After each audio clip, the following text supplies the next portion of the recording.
자, 출애굽기 1장 1절부터 14절까지입니다. 찾으시면 다 같이 한 목소리를 읽도록 하겠습니다. 자, 읽겠습니다. 시작.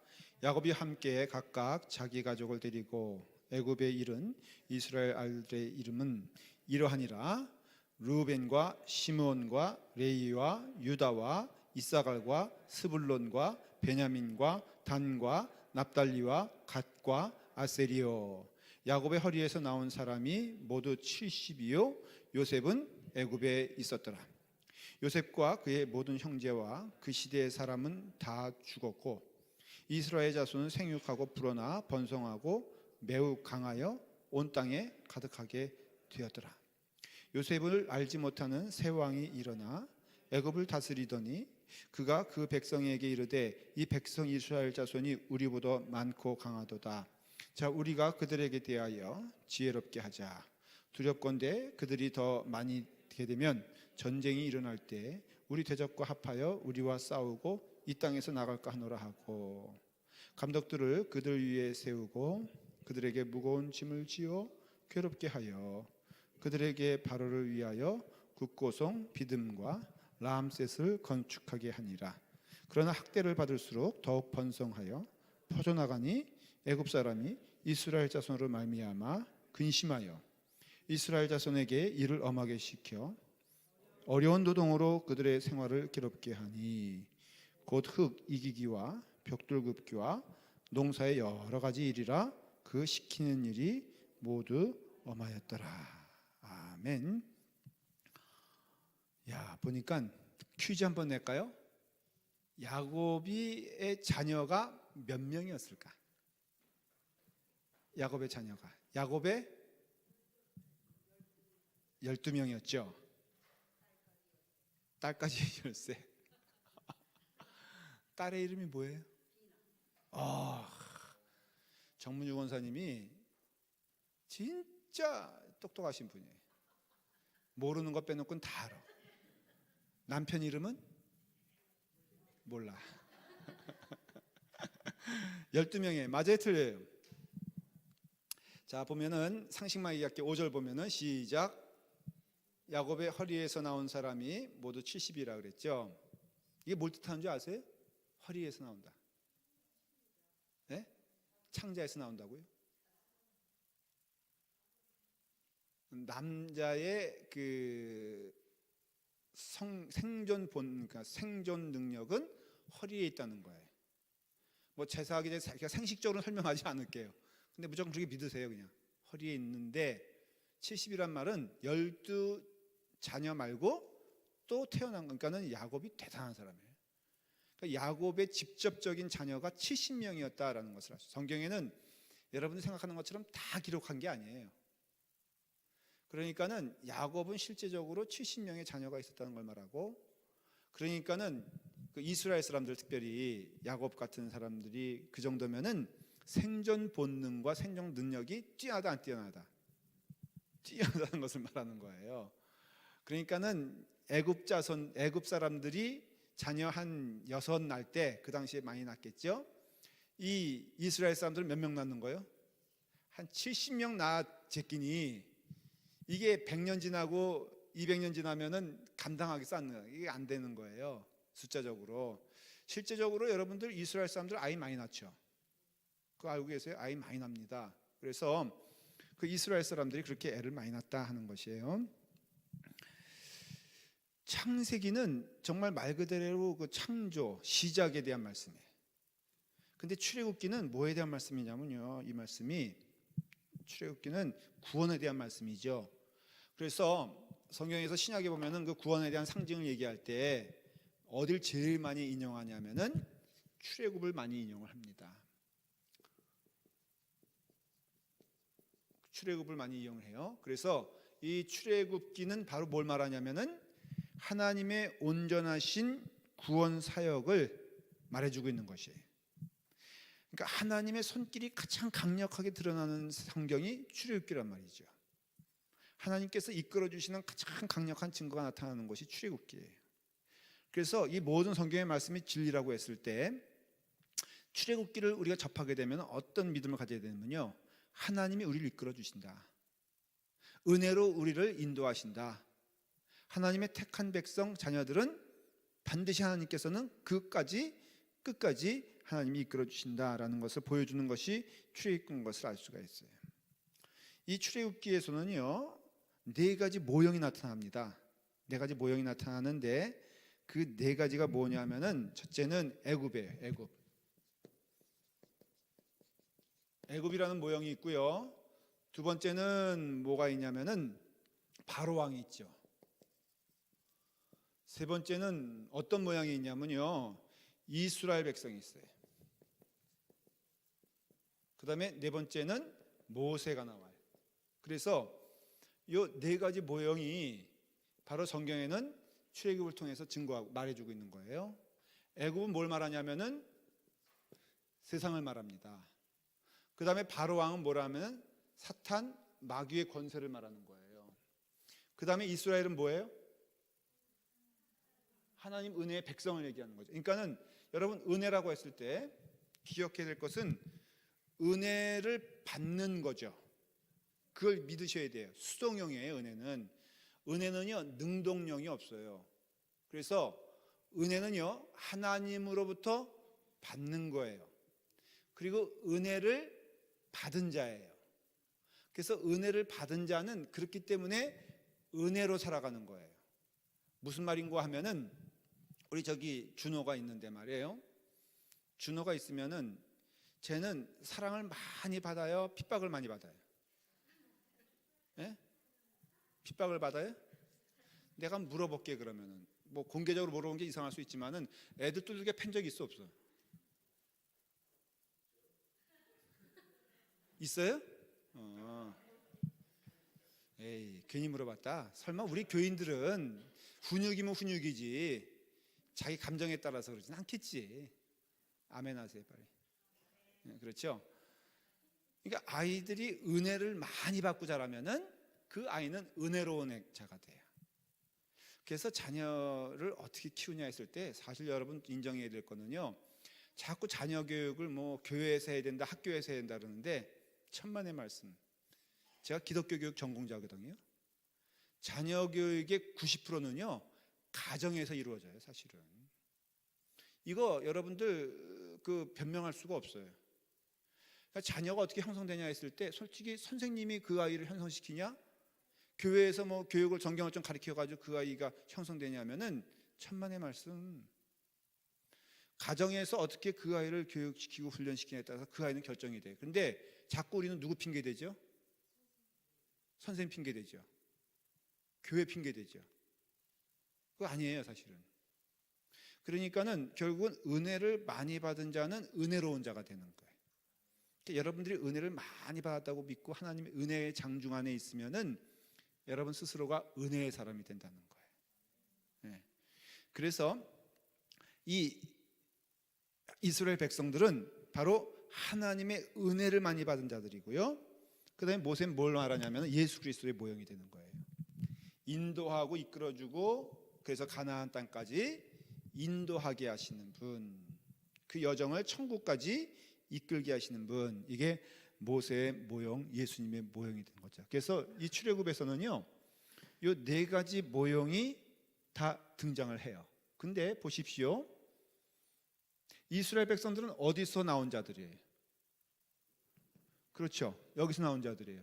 신약에는 이걸 분명히 얘기해 주고 있잖아요. 우리가 부르심을 받은 자들아니까. 그러니까 에클레시아라는 뜻은 뭐냐면요, 이 성도란 뜻은 뭐냐면은 부르심을 받은 자들이에요.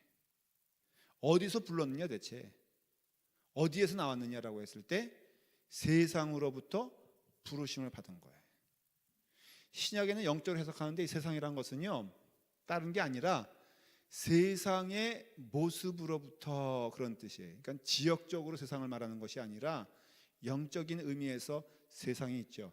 예를 들어서 사탄의 본질 가운데 하나가 이번 주 설교가 이제 예수님께서 너희들은 마귀의 자녀라, 이제 바리새인을 여기서 얘기하면서 마귀의 특징이 거짓말하는 자거든요.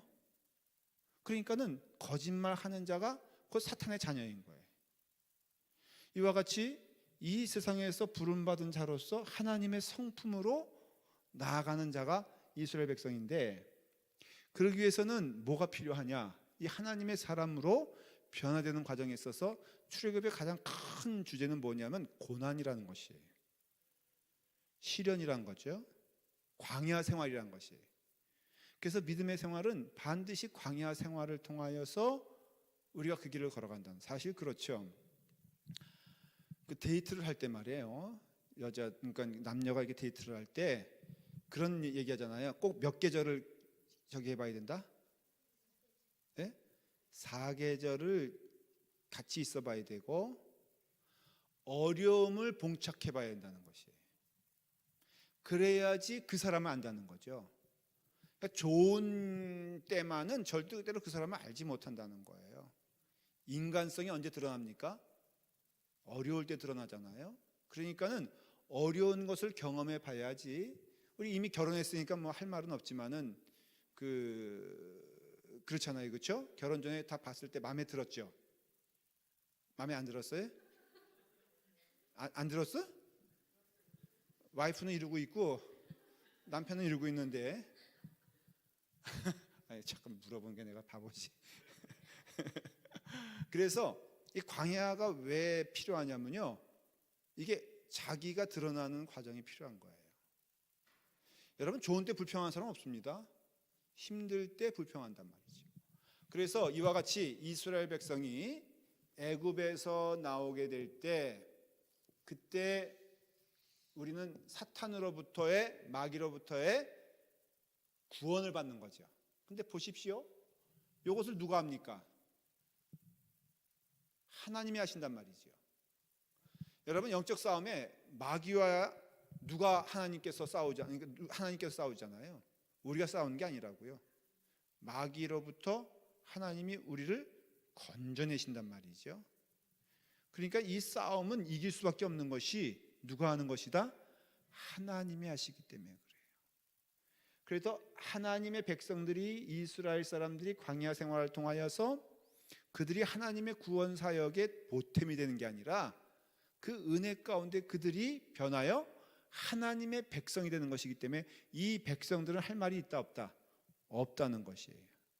그래서 철저히 성경을 보면, 출애굽을 보면요, 이 모형적인 것이 나오게 됩니다. 자, 근데 오늘 1장의 오늘 이 내용은 세 가지로 구별이 됩니다. 1절부터 7절까지는 뭐가 나오냐면은 새 바로가 등장하게 돼요. 좀 의아한 말씀이 있죠. 예를 들어서 말하면은, 자, 이런 말씀이 나와요. 한번 10절을 볼까요? 10절. 자, 시작. 자, 우리가 그들에 대하여 지혜롭게 하자. 두렵건대 그들이 더 많게 되면 전쟁이 일어날 때 우리 대적과 합하여 우리와 싸우고 이 땅에서 나갈까노라. 그러니까 자, 두렵건대 그렇잖아요. 그렇죠? 바로왕이 지금 두려워하고 있는 거예요. 왜 두려워할까? 역사적인 이유가 있었어요. 그러니까는 요셉을 모르는 왕이 나왔다는 거예요. 요셉을 애굽 사람들은 완전히 누구와 같이 여기냐면은, 우리로 말하면 이순신 장군, 뭐 세종대왕 정도로 안다는 거죠. 그러니까 요셉을 존경하는 마음이 가득 차 있었는데, 어느 날 바로가 새롭게 나타났는데 이 사람은 요셉을 모르는 사람이라. 이게 무슨 뜻인가 하고 역사적으로 살펴보니까, 새로운 바로가 여태까지 요셉과 함께 있었던 바로의 줄기가 아니라 구테타를 통하여서 완전히 새롭게 들어간 바로가 있었던 거예요. 그걸 역사적으로 힉소스 시대라 그래요. 이 힉소스는 누굴 말하냐면요, 바이킹족이에요 원래는. 그러니까 이집트 사람들은 흑인이잖아요. 검은 사람들이 이집트 사람이에요. 근데 힉소스는 누구냐면은 북방에서 내려온 기마 민족 출신인 거예요. 싸움을 잘했어요. 근데 이 사람들이 쫙 밀고 내려오면서, 여러분들 팔레스타인 사람들 있잖아요. 이 사람들도 그 뿌리가 어디냐면은 바이킹족이라, 해양 민족인 거예요. 해양 민족. 그래서 해양 민족이기 때문에 기골이 장대하고요, 힘이 셌어요. 마찬가지로 그 줄기로 내려오던 사람들이 누구냐면은 이 힉소스 사람들이었어요. 그래서 이 사람들이 백인이에요. 이 사람들은 밀고 내려와서 그 애굽의 왕조를 무너뜨리고 그 다음에 새로운 왕조를 세웠는데, 이 힉소스가 뭐라 그랬어요? 10절에 아까 뭐라 했어요? 두렵건대 그들이 더 많게 되면 전쟁이 일어날 때 우리 대적과 합하여 그랬죠.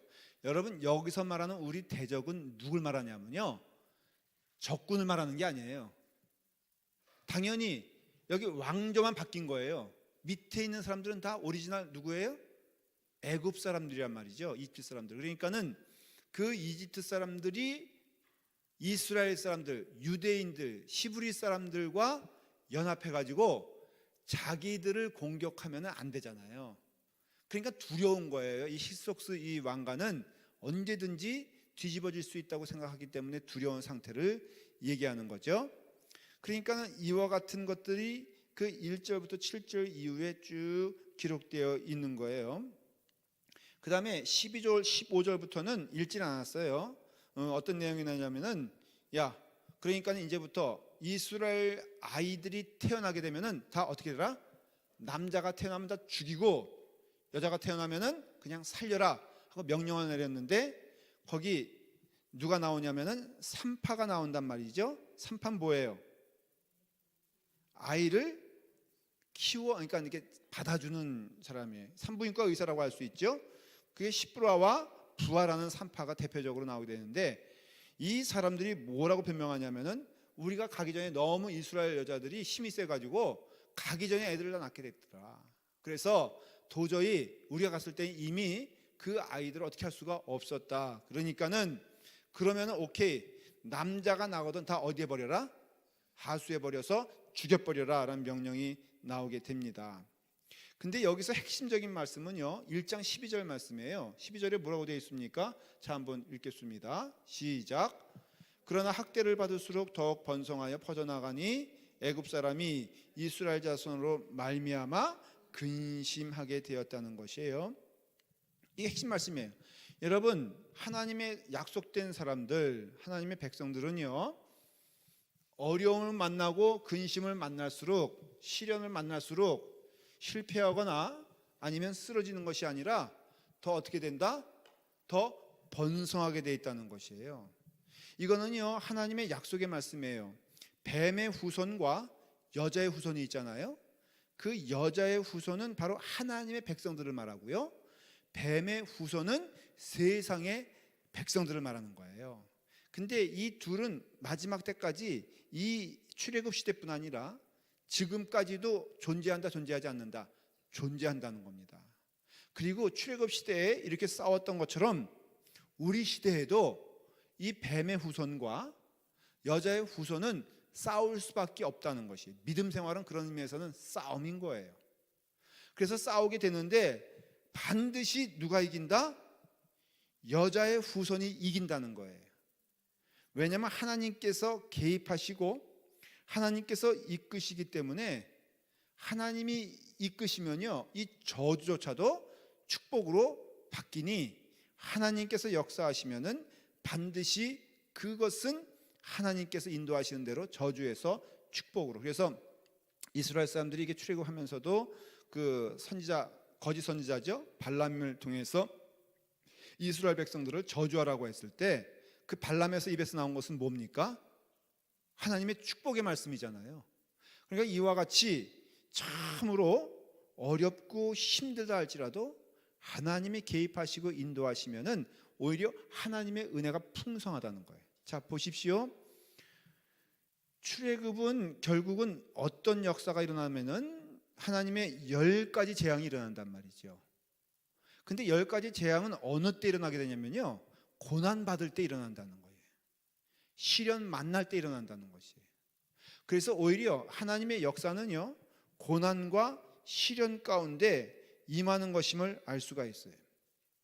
바로 왕이, 이 이스라엘 사람들이 너무 왕성하고 너무 부흥하니까는 이제 노예로 삼고 비돔과 라암셋이라는 두 국고성을 지어서 거기다 분산을 시킵니다. 그것도 왜 그러냐면은 함께 모아놓으면은 반란을 일으킬까봐 철저하게 나눠가지고 이제 무엇을 계획하냐면은 이제 그 이스라엘 사람들의 노역을 통해서 여러 나라과의 공사를 시작하게 됩니다. 일설에는요, 그래서 피라밋을 누가 졌느냐 했을 때 그거 이스라엘 노예들이 졌다. 그 시대에는 성경적으로는 비슷한 시대였거든요. 이 피라밋이 만들어진 때가 뭐 그런 학설도 있지만은 어쨌든 간에 이스라엘 사람들을 전부 그런 노역장으로 보내요. 노예를 삼았다는 것을 알 수가 있습니다. 죽이려고 하는 것이죠.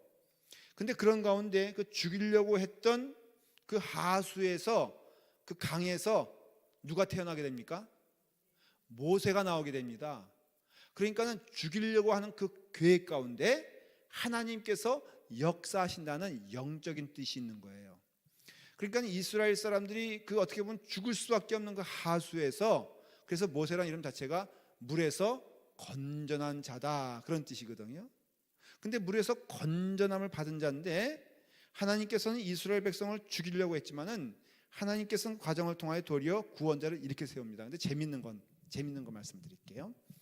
모세란 이름이 히브리 이름입니까? 이집트 이름입니까?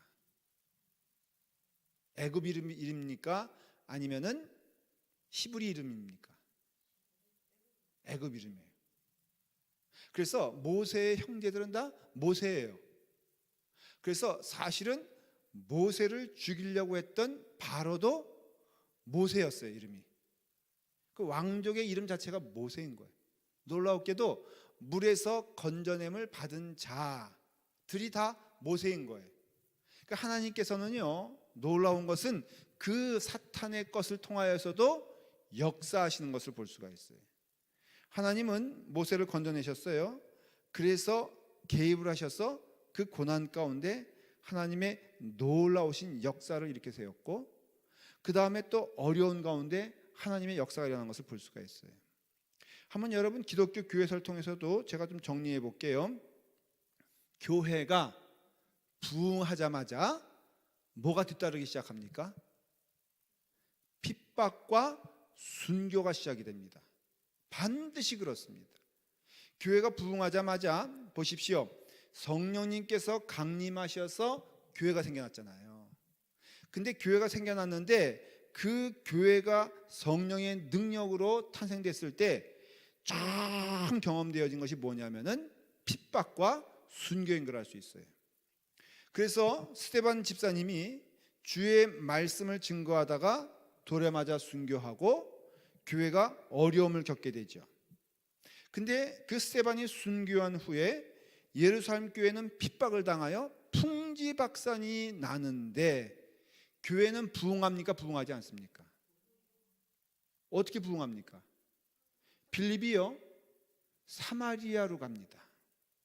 왜 사마리아로 갑니까? 맞아요. 정 권사님은 어떻게 이렇게 정답만, 신학교 나오셨어요? 맞아요. 빌립이 사마리아로 간 것은 딴 게 아니라 예루살렘이 핍박을 당하니까는 흩어져 나간 것이에요.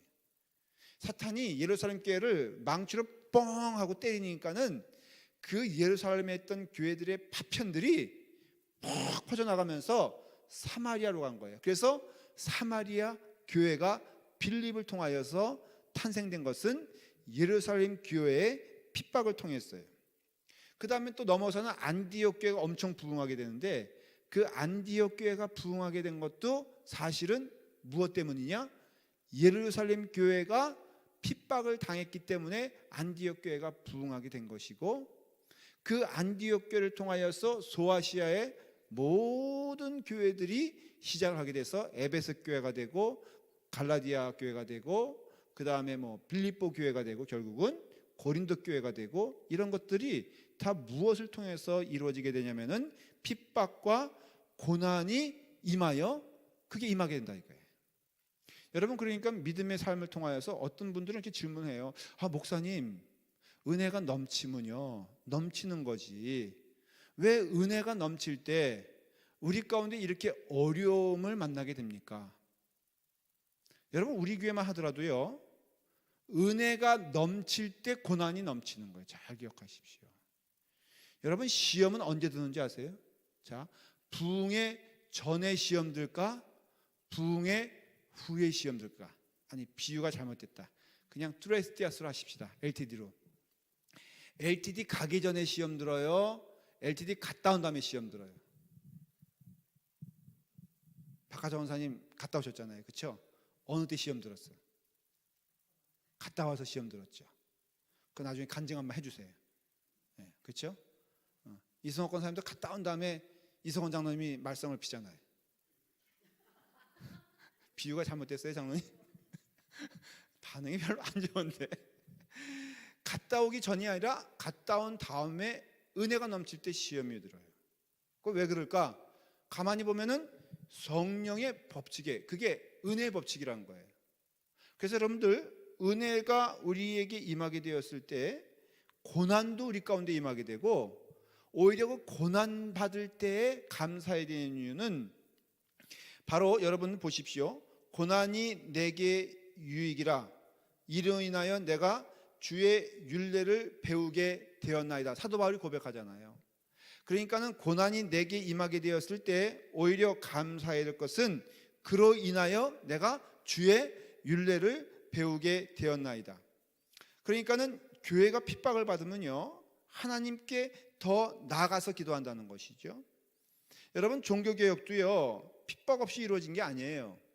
마틴 루터가 결국에는요 많은 핍박을 당했어요. 그래서 죽을 만큼 쫓겨가게 돼가지고 어느 성에 몰래 숨어 들어갈 수밖에 없는 오히려 하나님의 일을 했는데, 종교개혁을 일으켰는데 그는 결국은 아주 아무도 모르는 성에 갇히게 됩니다. 거의. 근데 거기서 뭐 한 줄 아세요? 마틴 루터가? 네, 거기서 성경을 번역했어요. 놀라운 일이죠. 마틴 루터가 바빴다면은 하지 못할 일을 하나님은 그를 고난 가운데 완전히 막다른 골목으로 딱 몰아넣으시니까 마틴 루터가 성령님의 은혜를 통하여 깨닫게 된 것은 여기서 내가 할 일은 하나님의 말씀을 독일어로 번역하는 것이다 라는 은혜와 계시를 받았다는 거죠. 그래서 결국은 독일이 전 지역이 복음화되는, 오히려 성경 말씀의 왕성함을 경험하게 된 것은 마틴 루터가 어떻게 됐다? 고난당하여 막다른 골목에 처하게 되니까는 하나님의 말씀의 역사가 일어났다는 것이에요. 그러니까 이와 같이 그 하나님께서는요 놀랍게도 그 고난을 통하여서 역사하시는 것을 알 수 있어요. 그러니까 우리도 마찬가지로 어려움 만날 때 여러분 두려워하지 마세요. 염려하지 마세요. 오히려 은혜의 때인 줄 믿으시길 바랍니다. 그 다음에 또 하나는 축복은요, 알곡과 가라지를 성경은 말해주고 있잖아요. 그렇죠? 여러분, 알곡과 가라지는 언제 구분이 되는 줄 아세요? 예? 이렇게 이제 곡식이 추수가 되면은 옛날에는 이렇게 시골에서 뭐 했냐면은 이거 했단 말이죠. 키질을 했단 말이죠. 이거 이거 해보신 적 있어요? 누구? 장로님 어디 출신이세요? 진짜 해봤어요? 그러면은 이게 목사님도 했어요? 이거 하려면은 뭐가 있어야 돼요? 키가 있어요. 물론 키가 있어야죠. 근데 이게 어떤 좋은 알곡과 가라지가 갈라지기 위해서는 뭐가 있어야 돼? 바람이 있어야 되잖아요. 바람이 없으면 인위적으로 바람을 만들어서라도 바람이 있어야 돼요. 바람이 있어야지만 이것이 알곡인지 이것이 가라지 쭉정이 그게 그거지 뭐. 예, 그게 구분이 된다는 말이에요. 바람이 불기 전까지는 구분할 수가 없는데 바람이 불어봐야지만이 이게 진짜 알곡인지 아닌지 안다는 거예요. 그러니까는 시련은 하나님의 특별한 도구가 되는데 이 시련을 통하여서 진짜 믿는 자들이, 여러분 보십시오. 공산군이 쳐들어와 가지고 예수 믿는 사람들 핍박했잖아요. 그랬을 때 그 예수 믿는 자들을 물어본 것은 딱 하나예요. 뭐예요? 너 예수 믿냐? 안 믿냐라는 것이에요. 여러분, 그럴 때 너무나 쉬운 질문이지만은 믿는 자들에겐 그것이 쉽거나 가벼운 질문이 아니죠. 맞습니까? 틀립니까? 여러분, 너무나 쉬운 질문이고 세상 사람이 기준으로 말하면 그거 뭐 살기 위해서 그냥 나 안 믿어요 그러면 된다면은 너무나 쉬운 일이지만, 정말로 믿는 자들에게 조 집사님 예수님 믿으세요? 라고 믿어야죠. 그렇죠? 네. 공산군이 와가지고 총칼을 들이밀면서 당신 예수 믿어 안 믿어? 그럼 뭐라고 대답하겠어요? 죽는데 믿어 안 믿어요? 그 반말이세요. 근데 믿는 자들에게는 그게 가벼운 답이 아니죠. 그럼 물어보겠어요. 정말로 여러분들 그때 어떻게 대답하시겠어요? 웃지요. 그냥.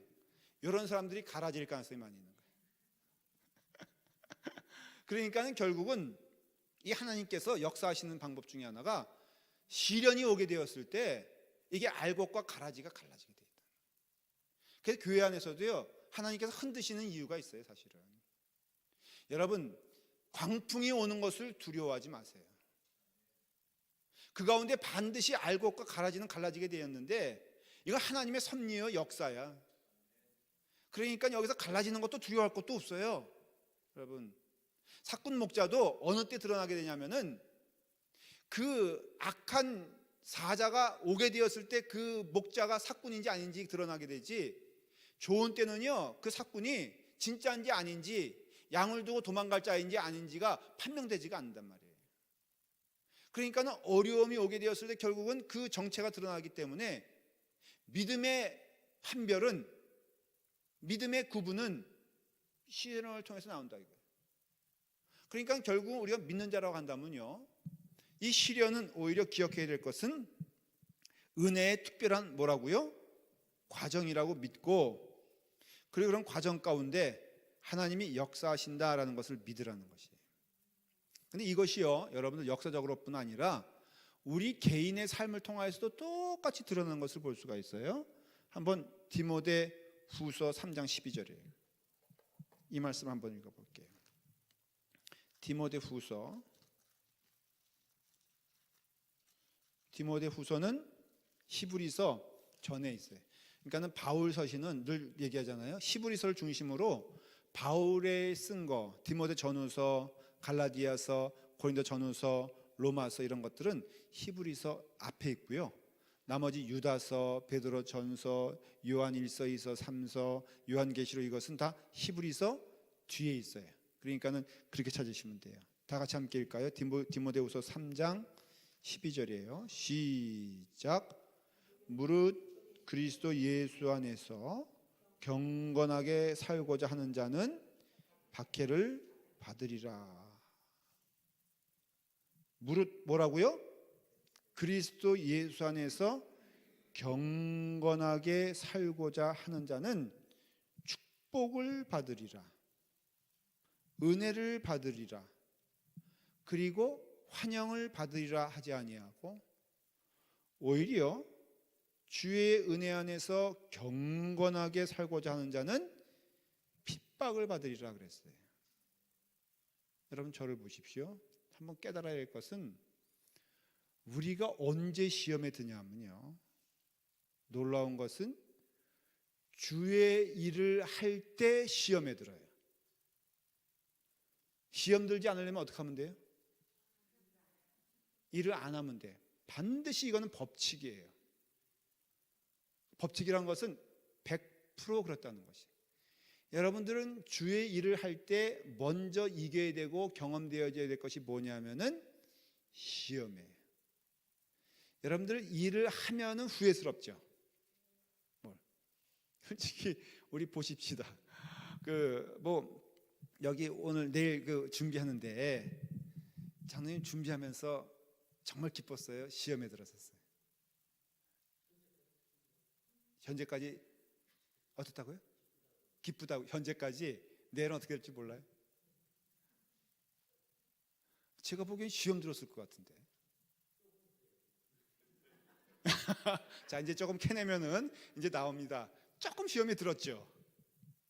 아니 우리 오늘 괜찮아요. 오늘 이제 장로님 내고 뭐라고 비판하는 것도 아니고 여기 있는 성도들이 그래서 장로님 쫓아내자 그럴 것도 아니니까 그냥 속마음 한번 듣고 싶어요. 진짜 일을 할 때 시험 드는 때가 더 많아요? 좋은 때가 더 많아요? 시험 들 때가 많죠. 왜 시험 들까요? 나로 인해서? 나 아닐 거예요. 그렇죠? 나 하나님께 열심히 하려고 하니까. 누구 때문에 시험 들어? 그 특별히 꼭 그 사람이라고 생각하는데 안 하는 그 영혼이 더 밉죠, 사실. 오히려 그냥 제껴놓은 영혼은 괜찮아. 근데 이 사람이면 해야 될 사람인데 안 한단 말이죠. 결국은 장로님 시험 드는 때는 언제냐면은 뭘 할 때? 주의 일을 할 때. 그럼 시험 안 들려면은 간단해. 그 일 하면 돼, 안 돼? 안 하면 돼. 아예 가만 계세요, 그냥. 그리고 교회 안에서도 그런 관점에서 보면은 그냥 나대는 거 없이 그냥 여기 적당히 앉았다가 밥 주면은 먹고, 솔직히 말해 보십시다. 1년 동안 밥 먹으면서 컨트리뷰션 공헌하는 것은 하나도 없이 밥만 먹는 영혼이 있다 없다? 있을까 없을까? 에? 많아요? 그러니까 정말로 도움 하나도 안 줘. 본인들도 이렇게 좀 부끄러워 얘기할 때도 있지만 실제적으로 한 번도 뭐 설거지라든가 아니면은 뭐 한 끼 뭐 대접한다거나 심지어는 숟가락 젓가락 놓는 것도 없이 그냥 그 숟가락 얹어 놓으면은 거기에 밥만 먹고 가는 영혼들이 있을까 없을까? 있어요. 그러면은 교회 전체적으로, 우리 교회만 말하는 것이 아니라 교회 평균을 내보면은 몇 프로가 손에 물 묻히고 밥을 하면서 몇 프로가 숟가락만 얹는 거 가지고 먹고선 그냥 또 불평 한마디 하고 갈까? 몇 프로일 것 같아요? 10%가 불평하고 90%가 일한다고? 반대로? 에이, 설마. 여기만 보더라도 여긴 다네 뭐. 다 설거지 하잖아요. 그렇죠? 그러니까 금요 집회 나오는 사람들이 시험 들어 안 들어? 네? 사실 오늘도 보면은 정작 나와야 될 사람을 생각하는 사람들이 안 나오니까는 마음이 언짢아하죠, 안 언짢아하죠? 솔직히 말해 보세요. 괜히 나왔잖아. 네? 아까 우리 목사님이 여기서 보니까 시작하는데 성도들이 너무 없어서, 그러니까는 먼저 나온 사람들이 시험 들어 안 들어? 들죠. 그러니까 그런 멘트 하면 안 된다 이거. 이상하죠? 나왔는데 안 나온 사람 통해서 시험 들고 이게 시련 만난다 이거예요. 그러니까는 결국은 무릇 그리스도 예수 안에서 경건하게 살고자 하는 자는 핍박을 받으리라. 이 핍박이요 꼭 총칼을 의미하는 게 아니라 내 마음 가운데 내가 핍박이 될 수도 있지. 그래서 주의 일을 하면서 늘 우리는 어떻게 보면 힘들어요. 그걸 감당하는 거예요. 또 그러면서도 우리 장로님 얘기하신 것처럼 그래도 행복하다는 것도 맞는 이야기일 거예요. 감사하면서 그 길을 가는 거거든요. 근데 그게 복이라는 것이죠. 자, 결론으로 말씀을 드릴게요. 마태복음 5장 10절. 우리 그 8복 가운데 마지막 그 8째 가장 큰 복이 뭔지 아십니까? 마태복음 5장 8절. 아주 주님께서 마지막으로 얘기해 주세요. 자, 마태복음 5장 8절 뭐라고 되어 있습니까? 자, 다 같이. 자, 10절입니다. 10절 죄송합니다. 마지막입니다. 10절 시작. 의를 위하여 박해를 받는 자는 복이 있나니 천국이 그들의 것임이라 그랬어요. 그러니까 여러 가지 복을 주셨는데 가장 큰 복이 뭐냐면 천국 아니겠어요, 사실은? 근데 그 천국이 뭐라고요? 네? 의를 위하여 핍박을 받는 자는 복이 있나니 천국이 저희의 것임이라. 여러분, 어려운 가운데서 주님이 하신 것이 가장 큰 축복인 줄 믿으시길 바라요. 어떻게 보면은 조롱당하는 환경에서 주의 복음 전하는 것이 복인 줄 믿으시길 바랍니다. 교회 안에서도요, 여러분, 이게 다 교회 안에서도 연결되어 있는 거거든요. 우리의 체험적인 것을 고백하게 되었을 때 주님의 일을 하면은 반드시 우리는 핍박과 조롱과 고난과 시련 가운데 있을 수밖에 없습니다. 그러나 그럴 때 믿음을 가지고 주의 일을 하는 성도들을 통하여 하나님의 놀라운 역사가 일어나게 되는데, 그때 천국이 바로 저희의 것임이라. 이것에 이기는 여러분 되기를 간절히 축원을 드려요. 쭉정이와 가라지가 교회 안에 있으면 우린 다 압니다. 이리와 양이 함께 있음도 압니다. 누군지 모릅니다. 그런데 분명한 것은 하나님이 허락하신 환경이라는 것을 인정해야 되고, 그 환경 가운데 우리가 참으로 주님의 말씀에 순종하는 양이라면, 제자라면, 여러분들은 하나님의 말씀이 선포될 때 그 말씀 가운데 아멘 할 겁니다. 근데 염려하지 마십시오. 만일 그 심령이 하나님께 붙잡힌 자가 아니라면은 하나님의 말씀이 선포되게 되었을 때 튕겨져 나올 겁니다. 만일 여러분들이 튕겨져 나온다면 회개하시고요, 그 말씀에 아멘 하신다면 부지런히 그 길 가는 여러분 되기를 바랍니다.